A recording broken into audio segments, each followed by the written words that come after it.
தந்தி தொலைக்காட்சி நேயர்களுக்கு வணக்கம். நல்லதை சொல்வோம், நல்லதை செய்வோம், நல்லதே நடக்கும். இன்று 20/11/2022 ஞாயிற்றுக்கிழமை.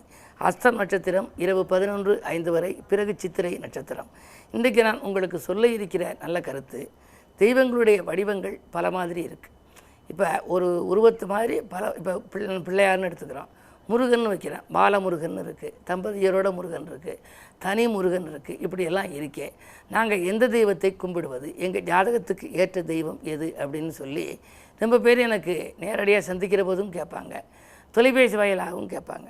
பொதுவாக விநாயகர்னு எடுத்துக்கிட்டால் அதுக்கு ஒரு 12 விதமான உருவங்களை முன்னோர்கள் கொடுத்திருக்கிறார்கள். இப்படி வடிவங்கள் வேறானாலும் வரம் தருகிற விதத்திலே வேறுபாடு கிடையாது. அதனுடைய பலன்கள் ஒன்று தான். இப்போ மாங்காய் வடிவத்தில் மிட்டாய் இருக்குன்னா அந்த மிட்டாய் புளிக்காது, மாதுளை வடிவத்தில் செய்த மிட்டாய் துவர்க்காது. வடிவங்கள் வேறானாலும் சுவை ஒன்று தான். அது மாதிரி தான் தெய்வங்களும். இப்போ நம்ம நம்பர் எழுதுகிறோம், 1 2 3 4 5 6 7 8 9ன்னு எழுதுகிறோம். 9 விட்டுருங்க, முதலும் முடிவையும் கூட்டுங்க. 1 8 9, 2 7 9, 3 6 9, 4 5 9. முதலும் முடிவும் சேர்த்தால் அந்த 9ல் வருது. அதாவது மார்க்கம் வேறானாலும் நோக்கம் ஒன்று தான் அப்படிங்கிறத இது குறிக்கிது. அது மாதிரி இந்த தெய்வங்களுடைய உருவங்கள்னு பார்க்குற போது முதல்ல பிள்ளையார் எடுத்துங்க. பிள்ளையாரில் வீர கணபதினு இருக்குது, வித்யா கணபதினு இருக்குது, ஹேரம்ப கணபதினு இருக்குது, விஜய கணபதினு இருக்குது, உச்சிஷ்ட கணபதினு இருக்குது. நீங்கள் சில இடங்களில் போய் பார்த்தீங்கன்னா அங்கே பிள்ளையாருக்கு பக்கத்தில் ஏதாவது ஒரு ஜோடியோடு இருக்குது பிள்ளையார். அதுக்கு ஒரு குன்றக்குடியில் எல்லாம் அப்படி இருக்குது. லட்சுமி கணபதின்னு அதுக்கு பேர். இது மாதிரியெல்லாம் நர்த்தன கணபதி, லட்சுமி கணபதியெல்லாம் இருக்குது. இதை எந்த ராசிக்காரர்கள் எந்த மாதிரி கணபதி உருவத்தை வீட்டில் வைத்து வழிபடுவதுன்னு சொல்லி ஒரு சில முன்னோர்கள் சாஸ்திரங்களில் குறிப்பிட்டிருக்காங்க. அதை இப்போ உங்களுக்கு குறிப்பிட போகிறேன். பொதுவாக மேசராசிக்காரர்கள் வீர கணபதியை கும்பிடணும். காரணம், ராசிநாதன் செவ்வாய். செவ்வாய் எப்படி இருக்கும்? தைரியக்காரகன். தைரியம் தன்னம்பிக்கை கொண்டவர்களாக இருப்பார்களாம் மேசராசிக்காரர்கள். ஆகையினாலே அவர்கள் கும்பிட வேண்டியது வீர கணபதி. சரி, இந்த கணபதி படத்தை நாங்கள் எங்கேருந்து எடுக்கிறதுன்னு நீங்கள் நினைக்கலாம். நீங்கள் கணபதி படங்கள்னு தனியாகவே விற்கிது, அல்லது தனியாக நீங்கள் பார்க்கலாம். நீங்கள் பார்த்தீங்கன்னா எல்லா விதமான கணபதியும் இருக்கும். உங்களுக்கு அனுகூலம் தரக்கூடிய அந்த வடிவத்தில் உள்ளதை எடுத்து நீங்கள் வீட்டில் வைத்து பூஜை செய்யலாம். ரிஷபராசிக்காரர்களுக்கெல்லாம் வித்யா கணபதி.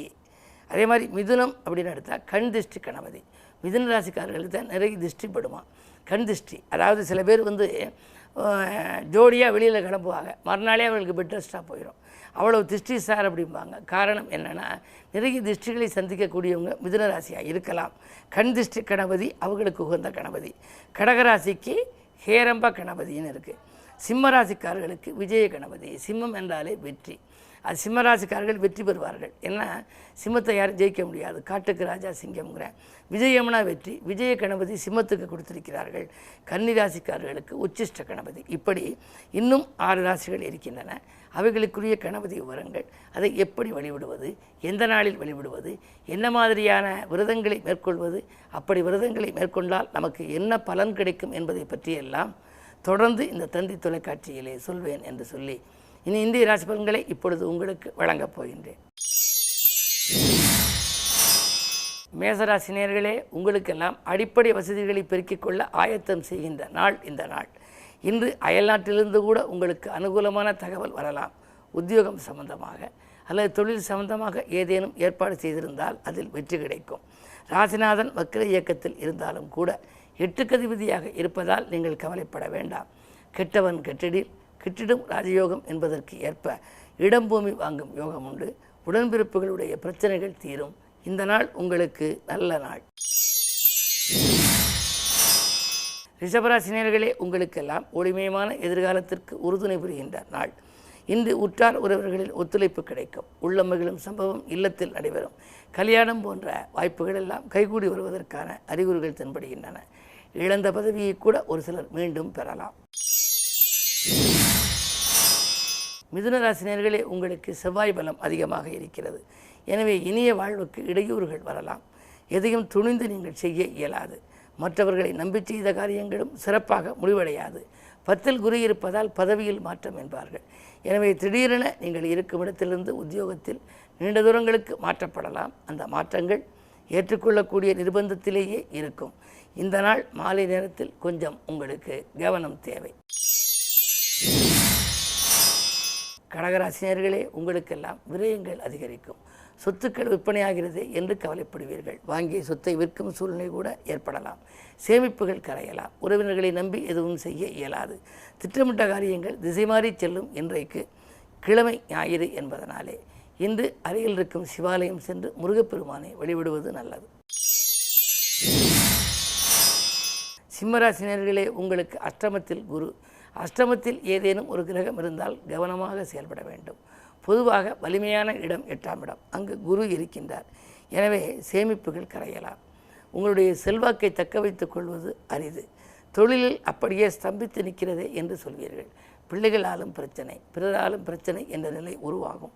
பொதுவாக இன்று நிதானமும் நீங்கள் அனுபவஸ்தர்களின் ஆலோசனையும் தான் உங்கள் முன்னேற்றத்திற்கு வழிகாட்டும். கன்னிராசி நேயர்களே, உங்களுக்கெல்லாம் சலசலப்பும் கலகலப்பும் மாறி மாறி வருகின்ற நாள். இன்று தக்க விதத்தில் நீங்கள் முன் யோசனையுடன் செயல்பட்டால் நல்லது. 5ஆம் இடம் எனப்படும் புத்திரஸ்தானத்தில் சனி. பிள்ளைகளை உங்கள் மேற்பார்வையில் வைத்து கொள்ள வேண்டும். பிள்ளைகளால் பிரச்சனைகள் ஏற்படலாம். 10ல் செவ்வாய் இருப்பதால் உத்தியோகத்திலிருந்து விடுபடலாமா, சொந்தமாக செய்யலாமா என்ற சிந்தனை அதிகரிக்கும் நாள். இன்று ஞாயிற்றுக்கிழமை என்பதனாலே இன்று ஆலயம் சென்று சிவனையும் உமையவளையும் வழிபடுவது நல்லது. துலாம் ராசினியர்களே, உங்களுக்கெல்லாம் ஜென்மத்தில் கேது. ஞானகாரகன் கேது இருப்பதனாலே ஞானத்தன்மை விருத்திக்கும். உங்களுடைய குலதெய்வ வழிபாடுகள், இஷ்ட தெய்வ வழிபாடுகளை நீங்கள் மேற்கொள்வீர்கள். இடமாற்ற சிந்தனை அதிகரிக்கலாம். உத்தியோகத்தில் உள்ளவர்கள் வேறு வேலைக்கு போகலாமா அல்லது விஆர்எஸ் பெற்றுக்கொண்டு வீட்டிலிருந்தே தொழில் செய்யலாமா என்றெல்லாம் நீங்கள் சிந்திப்பீர்கள். ஆனால் எதையும் நம்பி இப்பொழுது செயல்பட இயலாது. அஷ்டாஷ்டம சனியின் ஆதிக்கம் இருப்பதால் சனி விலகும் வரை பொறுமையாக இருப்பதே நல்லது. விருச்சிக ராசி நேயர்களே, உங்களுக்கெல்லாம் இன்று உங்கள் ராசியில் சூரியன், புதன், சுக்கிரன் இத்தனை கிரகங்களும் இருக்கின்றன. கூட்டு கிரக யோகம் என்று சொல்லலாம். செல்வாக்கு உயரும், செல்வ நிலையும் உயரும். திடீரென வரும் நண்பர்கள் உங்களுக்கு திரவிய லாபம் வர வழிவகுத்து கொடுப்பார்கள். அயல்நாட்டிலிருந்தும் அழைப்புகள் வரலாம். அதே நேரத்தில் இடம் வாங்குவது, பூமி வாங்குவது போன்றவற்றிற்காக நீங்கள் எடுத்த முயற்சிகள் கைகூடலாம். புத சுக்கிர யோகம் இருப்பதால் பழைய பாக்கிகளும் வசூலாகும். உத்தியோகத்தில் மேலதிகாரிகள் உங்களுக்கு தொலைபேசி மூலம் தொடர்பு கொண்டு உங்களுடைய பணியை பாராட்டுவார்கள். இந்த நாள் உங்களுக்கு ஒரு யோகமான நாள். தனுசு ராசி நேயர்களே, உங்களுக்கு 7லே செவ்வாய். செவ்வாய் தைரியகாரகன். அதனுடைய பார்வை உங்கள் ராசியில் பதிவதால் கோபம் உங்களுக்கு அதிகரிக்கும். முன்கோபத்தின் காரணமாக முன்னேற்றத்தில் பாதிப்பு வரலாம். பல வாய்ப்புகளை கூட இழக்க நேரிடலாம். 2ல் சனி இருப்பதால் குடும்ப பிரச்சனை கொடிகட்டி பறக்கும். யாரையும் நம்பி எதுவும் செய்ய இயலாது. குடும்ப உறுப்பினர்களையும் நீங்கள் திருப்திப்படுத்த இயலாது. நீங்கள் என்னதான் அவர்களுக்கு நன்மை செய்தாலும் அவர்கள் நன்றி காட்ட மாட்டார்கள். பொதுவாக இந்த நாளை நீங்கள் நிதானத்தோடு செயல்படுவது நல்லது. மகர ராசி நேயர்களே, ஜென்மச்சனியின் ஆதிக்கம் அதிகரிக்கிறது. எனவே ஆரோக்கிய தொல்லை உண்டு. நீங்கள் எவ்வளவுதான் பம்பரமாக சுழன்று பணிபுரிந்தாலும் பாராட்டு கிடைக்காது. பயணங்களை மாற்றியமைத்துக் கொள்வது நல்லது. பெற்றோர்களாலும் உங்களுக்கு பிரச்சனை, பிறராலும் பிரச்சனை என்ற நிலை உருவாகும். இன்று நீங்கள் மதியத்திற்கு மேல் உங்கள் மனக்கலக்கம் ஓரளவு அகலும். கும்பராசி நேயர்களே, உங்களுக்கு சந்திராஷ்டமம். எது செய்தாலும் நீங்கள் சிந்தித்து செய்ய வேண்டும். அதிகாலையிலேயே அதிர்ச்சி தரும் தகவல் வரலாம். விரயங்கள் கூடுதலாக இருக்கும். மாற்று கருத்துடையோரின் எண்ணிக்கை கூடும். இந்த நாளில் தொழில் உத்தியோகத்தில் மிக மிக கவனம் தேவை. பணப்பொறுப்பில் இருப்பவர்கள் எச்சரிக்கையோடு செயல்படுவது நல்லது. மீனராசினியர்களே, உங்களுக்கு குருபலன் நன்றாக இருக்கிறது. ஆனால் அஷ்டமத்தில் கேது. இழப்புகள் ஏற்படும். யாரையும் நம்பி எந்த பொறுப்பையும் ஒப்படைக்க முடியாது. மாற்று கருத்துடையோரின் எண்ணிக்கை உயரும்.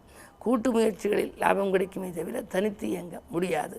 பிறருக்கு நீங்கள் செய்யும் நன்மையாலும் உங்களுக்கு பலன் கிடைக்காது. என்ன இருந்தாலும் இன்று ஞாயிற்றுக்கிழமை விடுமுறை நாள். உத்தியோகத்தில் கூட உங்களுக்கு விடுமுறை நாளிலும் வேலைக்கு வரச் சொல்கிறார்களே என்று நீங்கள் கவலைப்படுவீர்கள். என்ன இருந்தாலும் இன்று ஆலய வழிபாடு உங்களுக்கு ஆனந்தம் கொடுக்கும். மேலும் விவரங்கள் அறிய தினத்தந்தி படியுங்கள்.